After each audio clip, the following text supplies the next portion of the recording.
No vídeo de hoje, nós vamos falar de um assunto bem polêmico entre os torcedores do Fluminense. Quem foi melhor dirigindo o nosso time? Fernando Diniz ou Odair Hellmann? Tá na dúvida? Vem comigo que eu te explico.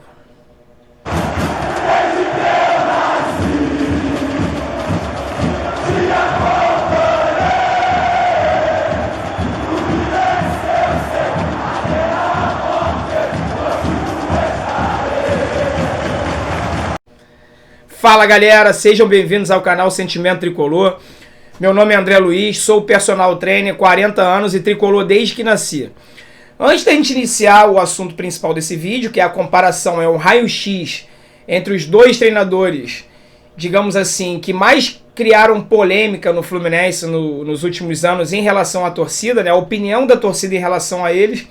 Eu vou pedir para você que está chegando agora, se você gosta do nosso trabalho, não segue nosso canal, deixa o like aqui, aperta o botãozinho de seguir, ativa as notificações. Você me ajuda e você se ajuda. Todos os dias nós temos 2 vídeos. Um vídeo de manhã numa matéria especial, sempre trazendo uma reportagem bacana, falando sobre estatísticas, se aprofundando mais em alguns assuntos específicos do Fluminense. E no final do dia eu trago o Diário do Flu. É um resumão, um vídeo mais curtinho, com todas as notícias do Fluminense daquele dia. Então, se você gostar do nosso trabalho e puder dar essa força, eu fico muito agradecido. Bom, galera, no vídeo de hoje a gente vai falar sobre esse raio-x, essa comparação entre o Odair Hellmann e o Fernando Diniz. O Odair acabou de completar agora na última rodada 44 jogos dirigindo o Fluminense. Igualou o número de jogos que o Fernando Diniz dirigiu o clube em 2019. Então, eu acho que fica uma comparação justa. O Fernando Diniz, por que eu falei que são os dois técnicos que mais criaram polêmica, digamos assim, entre a torcida do Fluminense? O Diniz, ele tinha o time dele, os times comandados por ele, mas eu vou falar aqui especificamente do Fluminense, tá? Tem a fama de jogar um futebol bonito, um futebol pra frente, um ataque muito poderoso, mas que não obtém resultado, né? O time do Fluminense, eu saía do Maracanã, acho que foi o ano que eu saí mais vezes frustrado do Maracanã, foi em 2019. Porque a gente ia com aquela expectativa de vitória, o time jogava bem, finalizava às vezes 30 bolas para o gol e perdia de 1-0. Essa forma que nós temos de Robin Hood, de vencer os times fortes e perder para os times que estão na zona de rebaixamento, ficou muito acentuada ano passado. O Fluminense perdeu para a CSA, perdeu para Avaí, perdeu para o Goiás. O jogo do Goiás então foi terrível. Foi aquele jogo que era uma tempestade, eu não sei se vocês lembram, faltou luz na hora que o Luciano ia bater o pênalti. Aí quando voltou, o Luciano bateu o pênalti, perdeu. O Fluminense massacrou o Goiás e perdeu com um gol de falta no final do jogo. Então assim, essa era a tônica dos jogos do time do Diniz. Ataca, ataca, ataca, chega no final, perde 1-0. E o time do Odair Hellmann já é o contrário. A grande parte da torcida do Fluminense reclama que a gente joga um futebol feio, que o Odair é retranqueiro, mete 1-0, recua, porém está obtendo o que o Odair não obteve, que são o quê? Resultados. Então saiu uma matéria muito bacana no GE, que eu vou trazer aqui para vocês, eu fiz algumas anotações e fui buscar mais alguns números.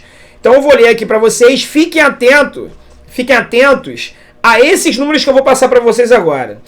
Vou comparar primeiro o aproveitamento. Quem teve um melhor aproveitamento? Quem que você acha que teve melhor? Antes de eu falar, já responde na tua cabeça aí. Quem teve o melhor aproveitamento comandando o Fluminense? Odair ou Fernando Diniz? O que você acha? Vou responder para você agora. O Odair Hellmann, lembrando que a comparação é com o mesmo número de jogos, tá, galera? Tudo aqui é igual. Não adianta falar assim, mas o Odair jogou... Não. Tudo aqui é 44 jogos para um, 44 jogos para o outro, ok?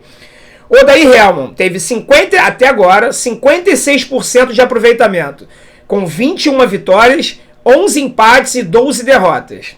Fernando Diniz teve um aproveitamento inferior, 49,2% de aproveitamento, com 18 vitórias, 11 empates e 15 derrotas. O número de empate entre um e outro é igual, os dois empataram 11 vezes. Porém, o time do Odair venceu 21 vezes e do Fernando Diniz venceu 18. O time do Odair perdeu 12 e do Diniz perdeu 15. Ou seja, o Odair perdeu mais vezes, por isso esse aproveitamento mais baixo. Agora, dentro de casa, quem venceu mais? Dentro de casa, o time do Diniz ou o time do Odair? O que você acha? Vamos lá. Dentro de casa, o Odair também leva vantagem. Ele teve 62,5% de aproveitamento em 24 jogos, sendo 13 vitórias, 6 empates e 5 derrotas. E o time do Diniz teve 56% de aproveitamento em 22 jogos, 10 vitórias, 7 empates e 5 derrotas. Ou seja, o Odair também leva vantagem no quesito vitória, aproveitamento dentro de casa. Fora de casa, o que você acha? Eu fiquei surpreso, eu não esperava esse resultado. O Odair também tem vantagem. O nosso time comandado pelo Odair Hellmann tem 48,3% de aproveitamento contra 42,4% do Diniz. O Odair tem 8 vitórias, 5 empates e 7 derrotas, enquanto o Diniz tem 8 vitórias, 4 empates e 10 derrotas. Agora eu vou botar um gráfico aqui na tela para vocês para comparar o aproveitamento nas competições, que foi Campeonato Brasileiro, Campeonato Carioca, Sul-Americana e Copa do Brasil. Quem será que levou a melhor? Vamos começar pelo Campeonato Brasileiro. O Odair tem até o momento 53,7% de aproveitamento contra, olha isso, 26,6% de aproveitamento do Fernando Diniz. O Odair tem mais do que o dobro do aproveitamento do Fernando Diniz. Então é muito fácil explicar porque o Fernando Diniz foi demitido na 15ª rodada do Campeonato Brasileiro do ano passado, com o time em 18º lugar e cravado na zona do rebaixamento. Olhem esse aproveitamento, 26,6%. Isso é percentual de time rebaixado com 5, 6 rodadas de antecedência. E, incrivelmente, tinha torcedor do Fluminense pedindo paciência com ele. Vocês lembram? Pode ser que você que esteja assistindo agora seja um deles. Mas se ligue nesses números. 26% de aproveitamento contra 53,7% do atual. Passando pro... Isso no Campeonato Brasileiro. Vamos lá. Passando pro Campeonato Carioca, o aproveitamento é quase igual, mas o Odair mesmo assim leva vantagem. O Odair teve 56,2% de aproveitamento contra 55% do Fernando Diniz. 1% a mais, é quase um empate técnico. Porém, o Odair venceu um turno, venceu a Taça Rio e foi à final do estadual. O Odair não conquistou nada, nem turno e nem final. Então o Odair também leva vantagem. Nos torneios de mata-mata, obviamente, a vantagem é do Diniz, porque o nosso mata-mata esse ano foi ridículo. Nós fomos eliminados na primeira fase da Sul-Americana e caímos uma fase antes. O time do Odair caiu na 4ª fase, enquanto no ano passado, 2019, nós chegamos às oitavas. Oitavas não, chegamos nas oitavas de final. Então o aproveitamento do Odair na Copa do Brasil é de 66,6%. Ele teve até um aproveitamento melhor. Por quê? Porque ele jogou menos. Enquanto o do Diniz foi 62,5%. Porém, ano passado nós chegamos nas oitavas, enquanto esse ano nós caímos nas quartas. Ou seja, nesse quesito, o Fernando Diniz foi melhor. Na Sul-Americana também. Nós fomos eliminados na primeira fase e o aproveitamento foi de 33,3% com o time do Odair Hellmann. Enquanto do Fernando Diniz foi de 72,2%. Ele saiu deixando o time classificado para as quartas de finais da Sul-Americana do ano passado. A comparação agora, galera, vai ser em relação ao ataque. Isso era quase que uma unanimidade na torcida do Fluminense, que o time do Fernando Diniz era muito ofensivo, e essa mesma unanimidade se refere quando ao Odair Hellmann ser retranqueiro. Quase todo mundo acha isso. Só que os números, que são frios, porém realistas, não mostram isso. Vamos lá. Diniz é ofensivo mesmo e o Odair é retranqueiro? Em 44 jogos, o time do Odair Hellmann fez 69 gols e ficou 9 jogos sem marcar.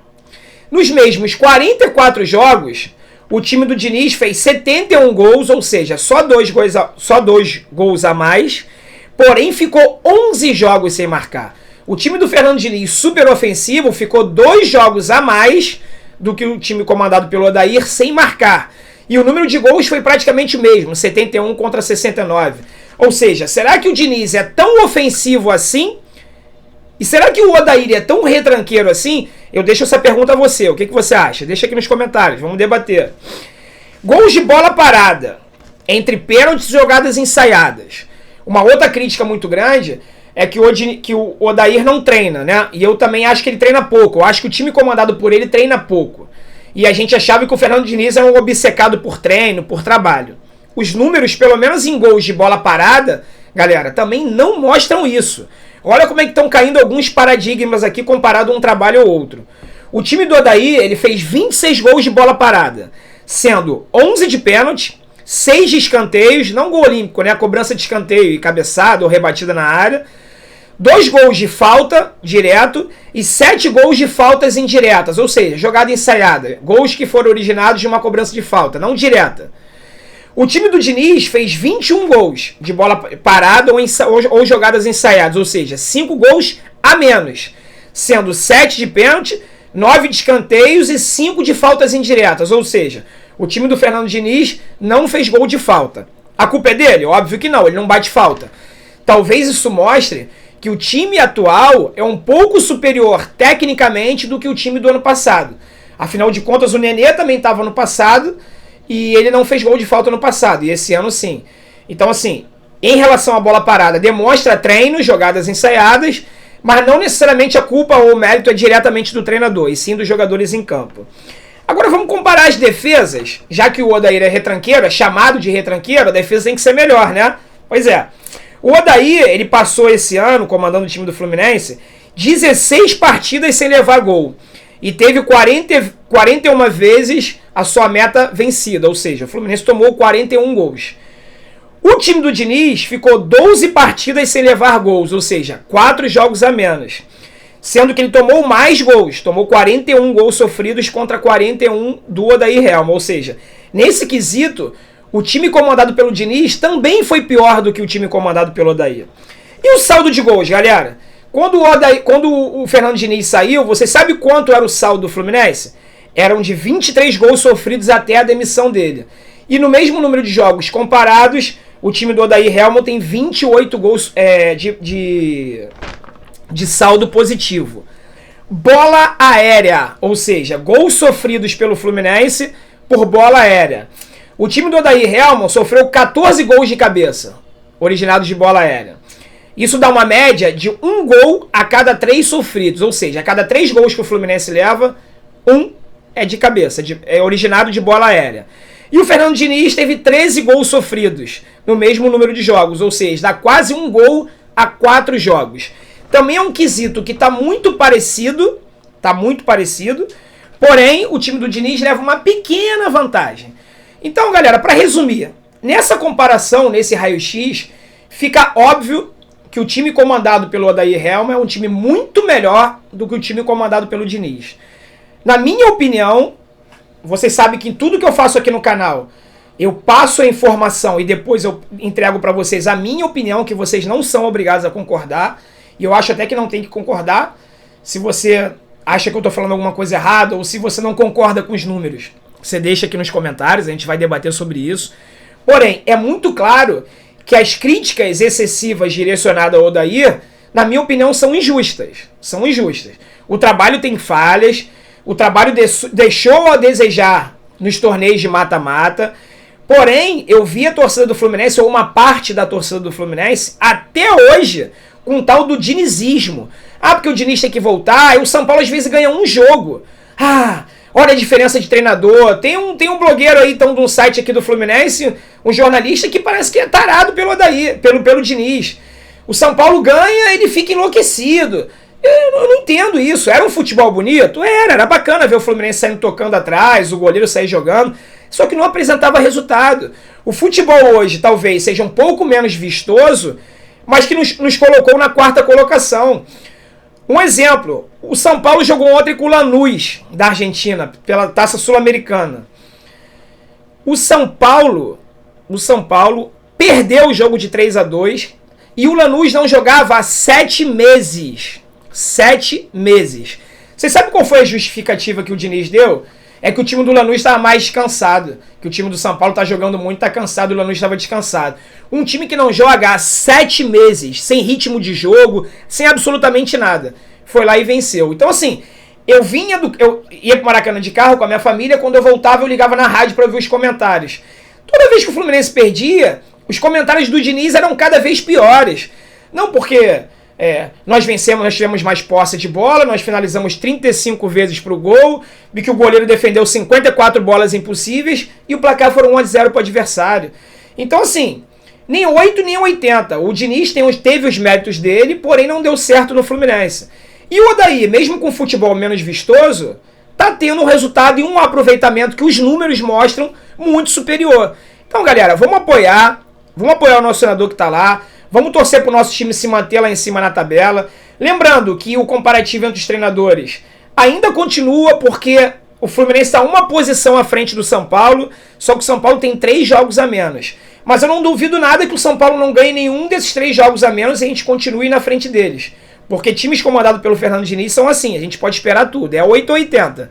Ou goleia um time muito superior a ele, ou perde pro Lanterna.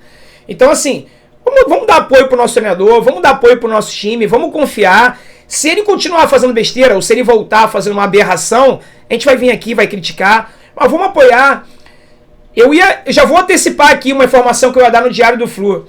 O Fluminense hoje, ele tem a 3ª melhor campanha no primeiro turno da década. Só perde pro ano que nós fomos campeões, 2010 e 2012. Olha que legal. Tirando o ano de 2010 e 2012, essa é a nossa 3ª melhor campanha na década. Caramba, será que isso não é motivo para dar uma esperança pra gente que algo melhor vai vir esse ano? Eu acredito. E você? Deixa aqui nos comentários, vamos interagir, vamos bater um papo. E se você gostar desse vídeo, compartilha para sua galera para que cada vez mais pessoas tenham acesso à informação. Beleza, pessoal? Um forte abraço, saudações tricolores!